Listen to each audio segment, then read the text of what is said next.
परम पूजनीय श्री साहिब जी, अर्चनीय वंदनीय साध्वी समाज,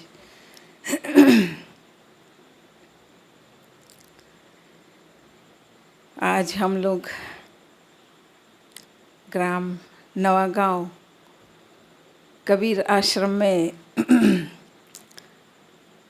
बैठे हैं। अभी पाठ हुआ, भजन श्रवण किए। अब सद्गुरु कबीर साहिब की वाणी के आधार पर कुछ चर्चा।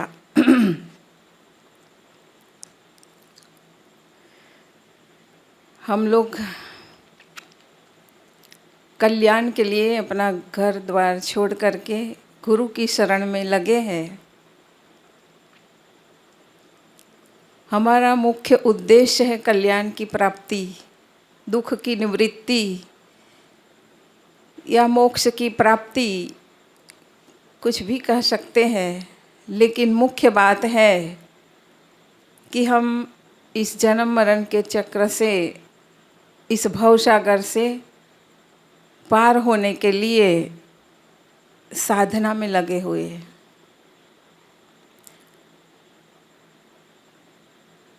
तो हमें बंधन क्या है और बंधनों से हमें किस प्रकार से मुक्ति लेना है, बंधनों से किस प्रकार हमें अपने को छुड़ाना है। सद्गुरु कबीर साहिब ने बीजक में कहा है, बंदे कर ले आप निबेरा, आप जियत लखूँ आप ठौर करूँ मुए कहाँ घर तेरा। यह अवसर नहीं चेतहु प्राणी, अंत कोई नहीं तेरा। कहें कबीर सुनो हो संतो, कठिन काल को घेरा। सद्गुरु कबीर साहब अपनी वाणी में ही संबोधन कर रहे हैं, बंदे कर ले आप निबेरा। हे बंदे, हे बंधन युक्त जीव, तू अपने आप का निबेड़ा कर ले, तू अपने आप का छुटकारा कर ले। क्योंकि हम बंधन में हैं, तभी सद्गुरु कबीर साहब ऐसे शब्द का प्रयोग किए हैं कि बंदे कर ले आप निबेरा। दूसरी बात कहते हैं, आप जियत लखो, और वो भी जीते जी अपने को जानने की बात कर रहे हैं, मरने के बाद नहीं, जीते जी आप जियत लखो। तीसरी बात कहते हैं, आप ठौर करो, जीते जी अपनी स्थिति बना ले। मुए कहाँ घर तेरा, मरने के बाद तुम्हारी क्या स्थिति होगी, इसलिए तू वर्तमान में ही अपना काम कर ले। यह अवसर नहीं चेतहु प्राणी, अंत कोई नहीं तेरा। ये अवसर मिला है, इसमें तू जाग जा, अपने आप का काम कर ले। यह अवसर नहीं चेतहु प्राणी, अगर तुम नहीं चेतोगे तो कोई गारंटी नहीं है कि फिर से तुमको मानव शरीर मिले। इसलिए ये जो अवसर मिला है, मानव शरीर मिला है, सद्गुरु संत मिले हैं, सही बोध भी मिला है। अब जो कुछ भी काम करना है हमें इसी जीवन में करना है। तो यह अवसर नहीं चेतहु प्राणी, अंत कोई नहीं तेरा। अंत में जीव का कोई साथी नहीं है, जीव अकेला आया है और अकेला ही यहाँ से जाएगा। और अंतिम बात कहते हैं, कहें कबीर सुनो हो संतो, कठिन काल को घेरा। काल का घेरा, अज्ञान का घेरा, कल्पना का घेरा बहुत विशाल है, बहुत कठिन है पार होना।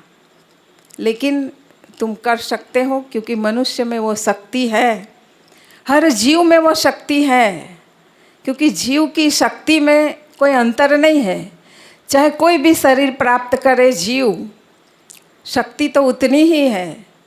लेकिन मानव शरीर एक साधन ऐसा है कि मानव शरीर में व्यक्ति पूर्ण अपना कल्याण कर सकता है। तो इस प्रकार 5-6 बातें इस पद में सद्गुरु कबीर साहब बताते हैं। तो सबसे पहले हमें बंधनों को जानना पड़ेगा क्योंकि हम बंधन में हैं तभी तो संसार में आए हैं, नहीं तो क्यों आते। और बंधन भी आज का नहीं है, अनादि काल का है। ये जीव मानव शरीर में कितनी बार आया है उसकी भी कोई गिनती नहीं है, क्योंकि अनादि काल से हम जन्म मरण में हैं। कई बार स्त्री बने हैं, पुरुष बने हैं, माता पिता बने हैं, लेकिन अभी तक हम अपना कल्याण नहीं कर पाए हैं। कुछ न कुछ हमारी वासना, कुछ बंधन रहा, तभी हम वर्तमान में आए हैं। तो सबसे पहले साहब कहते बंदे कर ले आप निबेरा। हे बंदे, तू अपने आप का निबेड़ा कर ले।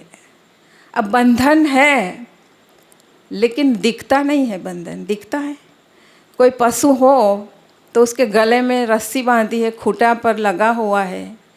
कोई पक्षी को जैसे सुग्गा को पालते हैं तो पिंजरा में बंद करते हैं, तो कोई पशु पक्षी का बंधन है तो वो तो दिखता है।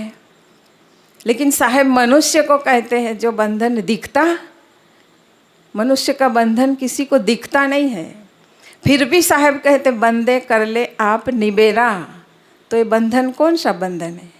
साहेब बीजक में ही बताते हैं, बिन रसरी गर शकलो बंधा ताशो बंधा अलेख। बिना रस्सी का ये बंधन है जो दिखता नहीं है। और वो बंधन कहाँ है? शरीर में है, बाहर है? बाहर नहीं है, वो बंधन है मन में है। मनोगत बंधन है, जो कोई बंधन किसी का देख नहीं सकता। हर जीव का यानी हर मनुष्य का बंधन अपना अपना बनाया हुआ है, अलग अलग है, और वो दूसरा कोई नहीं जान सकता। मनुष्य स्वयं ही जान सकता है कि मैं कहाँ पर बंधा हूँ, किस बंधनों में बंधा हूँ, और कैसे मुझे छुटकारा करना है, और इसी जीवन में करना है। तो सद्गुरु कहते हैं कि ये मनोगत बंधन है, ये बाहर से दिखने वाला बंधन नहीं है। लेकिन कोई सद्गुरु है, कोई संत है जो इस बंधन को परख लिए हैं और परख करके बंधन से मुक्त हो गए हैं। वो सद्गुरु हमें रास्ता बताते हैं, हमें बंधनों को परखाते हैं। लेकिन परखाने का काम सद्गुरु कर सकते हैं, हमारे बंधन को काट नहीं सकते। मनुष्य को स्वयं ही अपने बंधन को समझना पड़ेगा और स्वयं ही अपने बंधनों से अपने को मुक्त करना पड़ेगा। जैसे हम एक कमरे में बंद हो गए हैं, अंदर से हमने सांकड़ लगा दिए, कोई बाहर से भी लगा दिए, तो बाहर वाला व्यक्ति बाहर का खोल सकता है, लेकिन अंदर की सांकड़ को तो हमें खोलना पड़ेगा ना। अगर कमरे से हमें बाहर निकलना है तो अंदर की जो स्टॉपर है, सांकड़ है, जो कुछ भी है, जब तक हम नहीं खोलेंगे तब तक हम कमरे से बाहर नहीं निकल सकते, क्योंकि वो हमने बंद किया है। इसी प्रकार है, बंधन हमने बनाया है और अनादि काल का बंधन है, और हमें ही उस बंधनों को खोलना पड़ेगा। हमें इस बंधनों से मुक्त होना पड़ेगा। कोई दूसरा उसमें हमारे लिए रास्ता बता सकता है, सहयोग कर सकता है, एक आदर्श उपस्थित कर सकता है, लेकिन करना है काम हर व्यक्ति को अपना अपना काम खुद ही करना पड़ेगा। जैसे भूख लगती है तो भोजन जब तक खुद ना खाए, है ना, दूसरा हमको भोजन बना करके भी दे दे, थाली पारस करके भी दे दे, यहाँ तक मुख में भी कौड़ दे दें, लेकिन जब तक हम गले से नीचे नहीं उतारेंगे तब तक हमारा पेट नहीं भर सकता है। तो शरीर की आवश्यकता है भोजन, उसके लिए भी मनुष्य को स्वयं ही ग्रास निगलना पड़ता है, तब उसका पेट भरता है। इसी प्रकार साधना का काम भी कोई व्यक्ति हमें रास्ता बताएगा, आदर्श उपस्थित करेगा, लेकिन करना पड़ेगा हमें ही, कोई दूसरा हमारे लिए नहीं कर सकता। लेकिन आज संसार में देखते हैं कि कोई नदी में स्नान करके मुक्त होना चाहता है, कोई तीर्थाटन करके, कोई मंदिर मस्जिद गुरुद्वारा गिरजाघर जा कर के सोचते हैं कि वहाँ हमारा कल्याण हो जाएगा। और संसार में देखा भी जाता है कि ऐसे कितने गुरुजन हैं जो ऐसा रास्ता बताते हैं जो व्यक्ति भटक जाता है। उसको स्वयं का पुरुषार्थ नहीं बताते हैं, दूसरे के भरोसे ऊपर वाला करेगा या नाम जप से यज्ञ हवन तर्पण किसी प्रकार का भी कर्म कांड करके व्यक्ति संसार से मुक्त होना चाहता है, जन्म मरण से भवसागर से मुक्त होना चाहता है कि कर्म कांड किसी प्रकार का भी कर लेंगे और मुक्त हो जाएंगे, क्योंकि ऐसे गुरु मिले भी हैं। शास्त्रों में भी ऐसे वचन है, कलयुग केवल नाम आधारा, सुमर सुमर उतरे भव पारा। देखो रामायण में भी कहा गया है। तो लोग शास्त्र की बात, ऐसे गुरुओं की बात मान करके भटक जाते हैं। लेकिन दूसरी तरफ कहा भी गया है, ना काहू कोई सुख दुख दाता, निज कृत कर्म भोग सुन भ्राता। तो इस बात को लोग जीवन में नहीं लेते हैं, और जो सस्ता रास्ता है, सस्ता नुस्खा है, इसी को लोग पकड़ लेते हैं और उसी के आधार पर भवसागर से पार होना चाहते हैं। लेकिन ऐसे में भटक जाता है व्यक्ति, और फिर खानी जाल से बच सकता है लेकिन वाणी जाल से फिर नहीं बच सकता है। इसलिए सद्गुरु कहते हैं कि बंदे कर ले आप निबेरा, तुम स्वयं आप निबेरा, तुम स्वयं ही कर सकते हो, दूसरा नहीं कर सकता है। तुम्हें ही करना है। कोई भगवान, ईश्वर, परमात्मा, देवी देवता कोई तुम्हारा कल्याण नहीं करेगा। गुरु भी तुम्हारा कल्याण नहीं कर सकते। गुरु रास्ता बताएंगे लेकिन करना पड़ेगा तुम्हें ही। इसलिए साहब ने कहा भी है, कर बहियावल आपनी छाड़ बिरानी आस, जाके आंगन नदियाँ बहे शोकस मरे प्यास। नदी बहती हो आंगन में और प्यासे मर जाए हैं। तो आज हमको ऐसे सद्गुरु मिले हैं, संत मिले हैं, स्वरूप का बोध भी दे दिए हैं। अब कल्याण का काम हम ना करें तो ये हमारा बड़ा दुर्भाग्य है। तो हमें ही पुरुषार्थ करके कल्याण के मार्ग में जो कुछ भी बाधा आवे उसको दूर करके, और कल्याण है क्या? कल्याण क्या है? दुख की निवृत्ति। और दुख जहाँ जहाँ आता है, किस कारण से आया, उस दुख को हटा दो तो हर समय मुक्ति है, हर समय सुख ही सुख है। तो हमें इस प्रकार समझना पड़ेगा। दूसरी बात साहब कहते हैं, आप जियत लखू, जीते जी अपने आप को लखो। हम शरीर को, अपने आप को जानने को कहते हैं। हम शरीर को जानते हैं, शरीर को अपना स्वरूप मानते हैं, और संसार में सारे लोग शरीर को ही अपना स्वरूप मानते हैं। कोई कोई बिरले हैं जो समझते हैं कि मैं शरीर से अलग हूँ, ऐसे कोई कोई लोग जानते हैं। बाकी सब शरीर के पीछे ही लगे हैं। लेकिन संत गुरुजन मिले तब हमें बोध देते हैं कि शरीर से जीव अलग है। जिस दिन ये सत्ता, मैं बोलने वाली सत्ता निकल जाती है, उस दिन शरीर पड़ा है। कान है, कान से सुनाई नहीं देगा, सुनने वाला चला गया। आँख है, दिखाई नहीं देगा क्योंकि देखने वाला चला गया। सारी इंद्रियां हैं लेकिन कुछ भी काम, कोई क्रिया होती नहीं है शरीर में, क्योंकि जो था, जिसके सत्ता से शरीर सत्तावान दिखता था, वो तो निकल गया। उसको जानने को सद्गुरु कहते, आप जियत लखू, जीते जी तू अपने आप को जान ले। जैसे मकान और मकान में रहने वाला मकान मालिक अलग होता है, वो तो हम देखते भी हैं। गाड़ी है और गाड़ी का चलाने वाला चालक, वो भी अलग होता है, ये भी जानते हैं। लेकिन शरीर और शरीर को चलाने वाली चेतना, आत्मा, जीव, जो कुछ भी कहो, वो अलग है। उसको हमें स्पष्ट रूप से जानना पड़ेगा। अभी जब तक व्यक्ति बंधन में है तो कैसे है, जैसे इमली को आप लोग देखे होंगे। इमली फल कच्चा रहता है तो उसकी छिलका, उसकी गुदा और उसका बीज एकदम चिपका है, तीनों एक दूसरे में। लेकिन जैसे जैसे इमली पकती जाती है, छिलका अलग हो जाता है, गुदा अलग हो जाता है और बीज भी अलग हो जाता है। इसी प्रकार अभी हम बंधन में हैं, अनादिकाल का बंधन है, लेकिन हम बिल्कुल उससे अलग है। साधना करते करते शरीर है, मन है और आत्मा है। बीच में मन है, हमारा मन अभी तक बाहर विषयों में दौड़ रहा है, शब्द स्पर्श रूप रस गंध सारे संसार के दृश्यों को देख रहा है, प्राणी और पदार्थों की तरफ दौड़ रहा है। उसी मन को समझना है कि मैं शरीर, आत्मा और बीच में मन है। तो मन बाहर से लौटा करके अपनी तरफ, तो अपनी तरफ कब आएगा? जब हम अपने को जानेंगे कि मैं कौन हूँ। मैं शुद्ध बुद्ध ज्ञान स्वरूप हूँ, अजर अमर अखंड अविनाशी हूँ, मेरी मृत्यु नहीं होती है। पहले अपने आप का बोध होना चाहिए।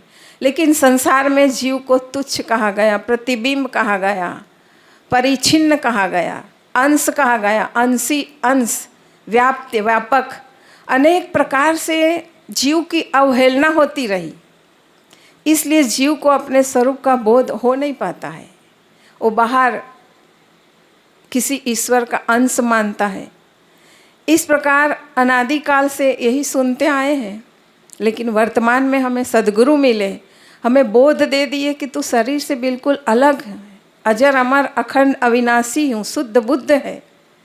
बोध हो गया। लेकिन आप जियत लखू, जीते जी हमने जान लिया कि मैं शरीर से बिल्कुल अलग हूँ। आप ठौर करो, अपनी स्थिति बनाओ इसी जीवन में। तो पहले अपने को जानना है, तब अपनी स्थिति बनेगी। और स्थिति बनाने के लिए ही साधना है। साधना क्या है? शरीर हमारा बुढ़ापा की ओर जाएगा ही। शरीर परिवर्तनशील है, जो जड़ कणों से बना है, उसमें तो हमेशा परिवर्तन होगा ही। आप कितना भी उसके ऊपर प्रयास करें। हाँ, इसके लिए संयम की ज़रूरत है, खान पान शुद्ध होना चाहिए, सात्विक। लेकिन फिर भी शरीर अपना काम करता रहेगा, उसके लिए हम ज़्यादा मेहनत नहीं कर सकते। और जीव तो शुद्ध बुद्ध ज्ञान स्वरूप है ही, उसके लिए क्या मेहनत करना है? उसके लिए भी कुछ करना नहीं है। जो कुछ भी करना है हमें मन के लिए करना है। और मन हमारा एकाग्र अंतर्मुख कब होगा? जब हमारा मन निर्मल होगा। जैसा हमारा स्वरूप है वैसा हमारा मन बन जाए, तो उसके लिए उसको सकारात्मक खुराक देना पड़ेगा। सत्संग, ज्ञान, आत्मज्ञान, आत्मचिंतन, संसार की नश्वरता, इसके विषय में उस प्रकार का खुराक मन को देना पड़ेगा, तभी उधर से मुड़ करके अपने आप की ओर आएगा। तो जो कुछ भी हमें साधना करना है वो मन के लिए करना है। और मन अंतर्मुख होगा, एकाग्र होगा, तब आप जियत लखूं, अपने आप को जानने के बाद आप ठौर करो, अपनी स्थिति बनाना है। लेकिन अपनी तरफ हमारा ध्यान जाता नहीं है, हमारा ध्यान हमेशा बाहर रहता है। संत जन उदाहरण दिया करते हैं कि एक बहुत बड़ा व्यापारी था और बहुत पैसा, अब उस समय कोई गूगल से ट्रांसफ़र तो होती नहीं थी, कोई भी मूड़ी पैसा अब हाथ में लेकर के जाना है, तो बहुत पैसा लेकर के अपना कुछ जाता रहा होगा। किसी चोर को पता चला कि ये व्यापारी के पास पैसा का बंडल है, तो उन्होंने भी उसका पीछा किए। और व्यापारी ने फर्स्ट क्लास की टिकट लिए, तो वो चोर भी फर्स्ट क्लास की टिकट लेके उसके साथ में बैठ गया। सोचता है कि कब मौका मिले और मैं वो पैसा निकालूं। और वो बार बार जाए, बाहर आवे, कोई स्टेशन आवे तो भी उतरे। तो व्यापारी को भी कभी हुआ चलो मैं भी थोड़ा नीचे घूम आऊँ, तो कोई स्टेशन आया तो भी उतरे। तो चोर उसका सामान टटोलने लगा, लेकिन कुछ भी मिला? कुछ भी नहीं मिला। तो सोचा कि इतना पैसा लेके आया है, पैसा है नहीं यहाँ, तो उसके बिस्तर में जो उसका बैग है उसमें तो कुछ भी है नहीं। एक दो बार ट्राई किया लेकिन कुछ मिला नहीं। और जब यात्रा पूरी हुई, उतरने का समय आया, तब फिर पूछता है चोर कि मैं आपका थैला देख रहा हूँ, कुछ भी मिला नहीं। तो कहे उतरते समय पैसा दिखा दिए कि देखो ये रहा पैसा। तो कहे आखिर पैसा गया था कहाँ? तो फिर चोर को बताया कि मैं तुम्हारे ही थैला में रख दिया था ये पैसा। अब मैं बाहर घूम रहा हूँ आराम से, क्योंकि मुझे पता है कि तू अपने थैले में देखेगा ही नहीं, तू मेरा ही सामान टटोलेगा। तो ऐसे ही है, व्यक्ति अपनी तरफ नहीं देखता है, बाहर ही देखता है, दूसरे को ही देखता है। जीवन में भी देखा जाए तो हम अपने दोषों को, अपने दुर्गुणों को, अपने स्वभाव को नहीं देखते हैं। हम दूसरे को देखते हैं कि उनका स्वभाव ऐसा है, उनमें ये दोष है, उसमें ये है। अपनी तरफ व्यक्ति देखे तो अपने स्वभाव को भी सुधारे, अपने जीवन को सुधारे, अपने दोष दुर्गुणों को दूर करे। क्योंकि अपनी तरफ ध्यान जाएगा तब तो व्यवहारिक जीवन में भी हम अपनी तरफ ध्यान देंगे, तब हमारा भी सुधार हो सकता है। बाकी दूसरे की तरफ ध्यान रखेंगे तो कभी हमारा सुधार नहीं हो सकता। क्योंकि मनुष्य का एक स्वभाव है कि वो दूसरे में ही दोष देखता है, अपने में नहीं देख पाता। लेकिन जरा सोचिए कि दूसरे के ऊपर उंगली एक उठाते हैं तो अपने तरफ 3 उंगली रहती है कि नहीं रहती। तो दूसरे में एक दोष है तो अपने में 3 है। ऐसा अगर हम समझ लें तो हम अपने दोषों को, दुर्गुणों को, अपनी गलतियों को, अपने स्वभाव को सुधार लेंगे। और साधना का काम यही है कि हम अपने मन को निर्मल बनावे, मन को पवित्र बनावे, मन को अच्छा बनावे तो जीवन अच्छा है, स्वभाव भी अच्छा है, सब कुछ अच्छा हो जाएगा। क्योंकि मन मूल है। एक साधे सब साधिया, सब साधे एक जाए, जैसे सींचे मूल को फूल फले अगाए। तो साधना का काम यही है कि अपने मन को ठीक करना है। तो आप जियत लखूँ, आप ठौर करूँ, मुए कहाँ घर तेरा। मरने के बाद तुम्हारी स्थिति क्या होगी है, उसकी चिंता किसको रहती है।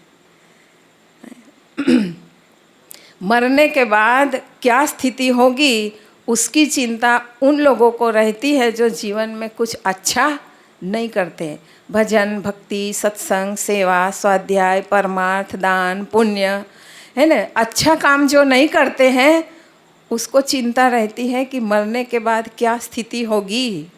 और जो अच्छा करते हैं, सत्संग, सेवा, स्वाध्याय, दान, पुण्य, परमार्थ, जो कुछ भी अच्छा है जीवन में, सद्गुण सदाचार धारण करना, ये जो करेगा अपने जीवन का सुधार और लोगों के साथ अच्छा व्यवहार, तो उनको तो कोई चिंता ही नहीं है।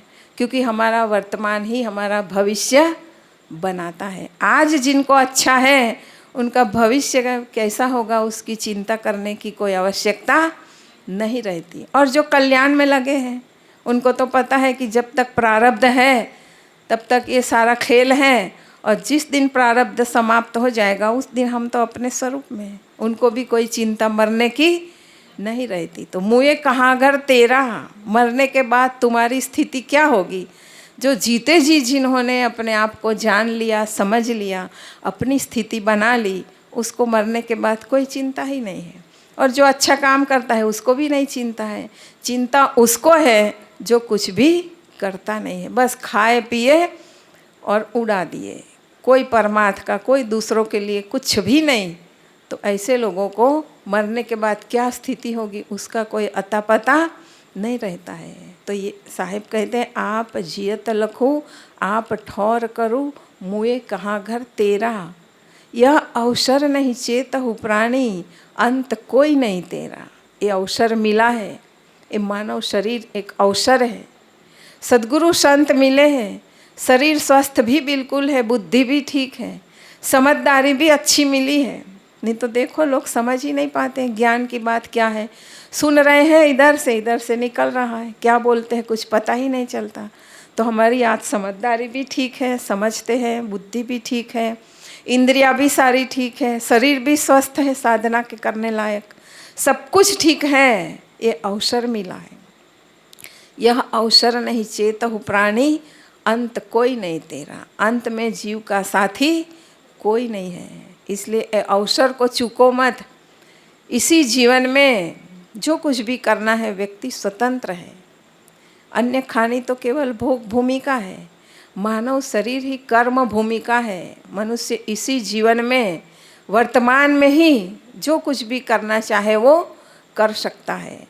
कर लेने के बाद तो करने के अधीन हो जाएगा, जो कुछ भी कर लिया उसके अधीन हो जाएगा। लेकिन करने के पहले हर जीव स्वतंत्र है।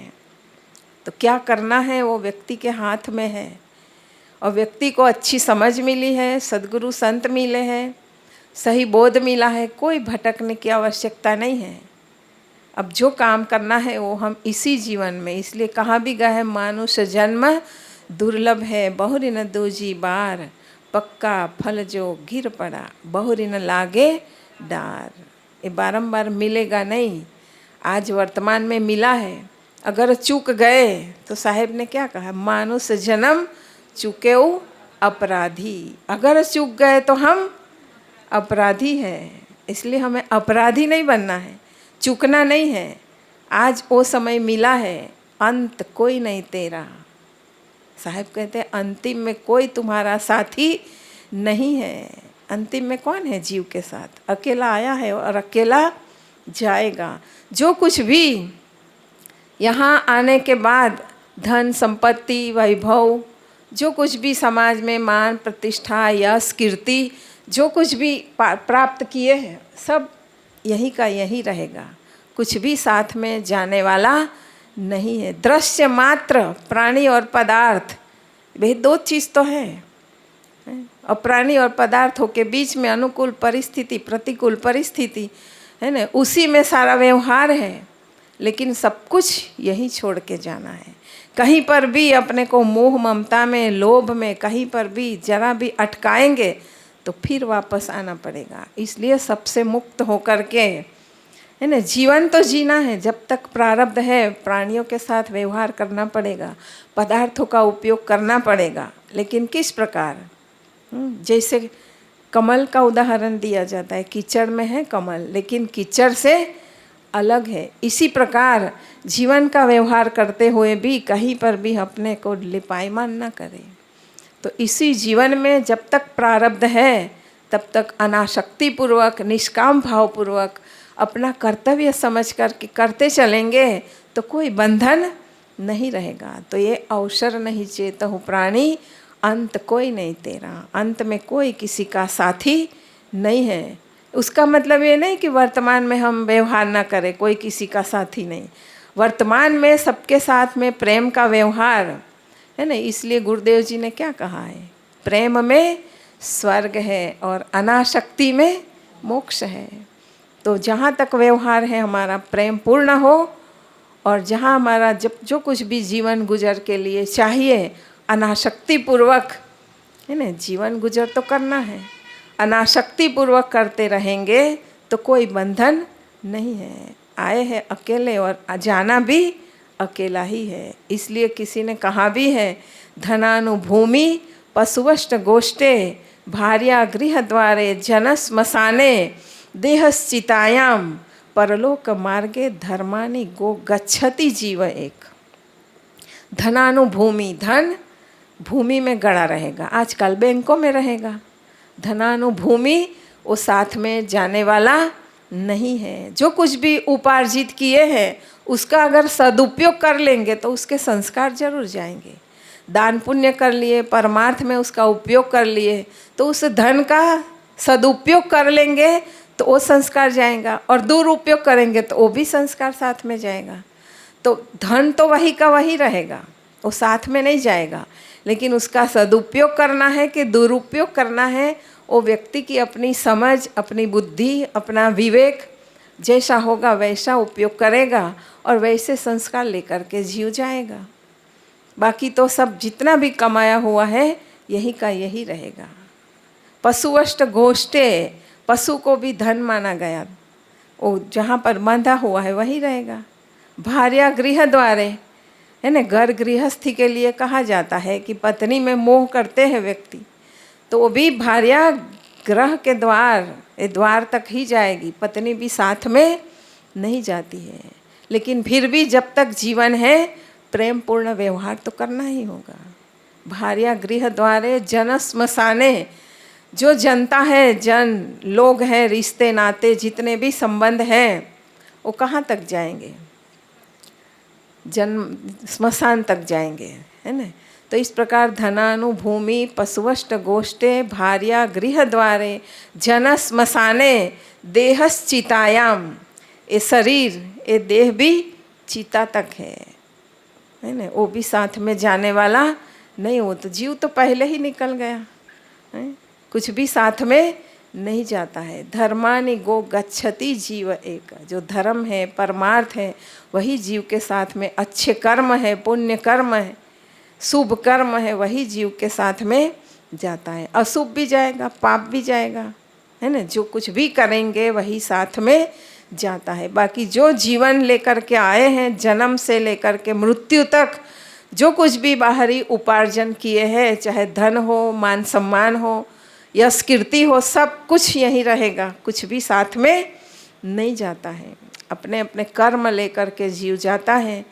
इसलिए साहिब चेताते हैं कि यह अवसर नहीं चेतहु प्राणी, अंत कोई नहीं तेरा। और अंतिम बात साहिब कहते, कहें कबीर सुनो हो संतो, कठिन काल को घेरा। एक काल का घेरा, अज्ञान का घेरा कठिन है, क्योंकि सारे जीव संसार के अज्ञान में डूबे हुए हैं, अविद्या में डूबे हुए हैं। किसी किसी बिरला को ज्ञान होता है, अपने आप का ज्ञान, बाकी बाहरी चीज़ों का तो बहुत ज्ञान हो जाता है। ज्ञान विज्ञान, जहाँ मंगल पर भी व्यक्ति पहुँच गया है, तो बाहरी ज्ञान तो खूब हो जाता है।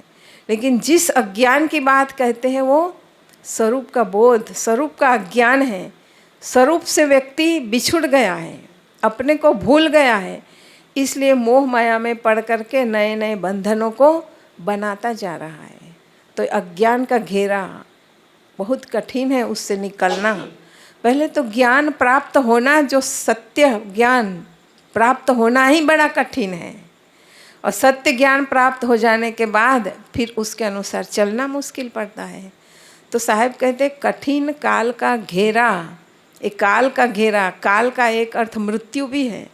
मृत्यु तो जन्म से पीछे लगी ही है, किस समय मृत्यु आ जाए किसी को पता नहीं है। अभी बैठे हैं, श्वास निकल गया, फिर अंदर जाएगा कि नहीं किसी को पता नहीं है। इसलिए सद्गुरु क्या कहते हैं, काल करे सो आज कर, आज करे सो अब, पल में परलय होएगी, बहुरी करेगा कब।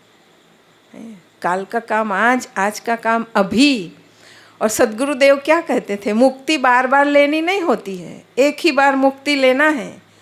लेकिन फिर भी व्यक्ति फिसल जाता है, इसलिए उसको बार बार, है ना, बार बार मुक्ति लेना नहीं होता है। व्यक्ति अगर अच्छी तरह से स्वरूप का बोध हो जाए और अनासक्ति पूर्वक जीवन जिए तो मुक्त ही है इसी जीवन में। और कोई मत पंथ संप्रदाय, कोई शास्त्रों में नहीं है कि जीते जी मुक्ति ले लो। कबीर साहब कहते जियत न तरे हो मुए का तरी हो, जियत ही जो न तरे। अगर जीते जी तुमको मुक्ति का अनुभव नहीं हो रहा है तो मरने के बाद कौन देखता है, मरने के बाद कुछ पता नहीं चलता है। जीते जी ही अपने को जानना है, अपने को समझना है, अपनी स्थिति बनाना है। बाकी मृत्यु तो पीछे लगी है, तो एक अज्ञान ज्ञान हो जाए तो अज्ञान का घेरा कठिन नहीं लगेगा।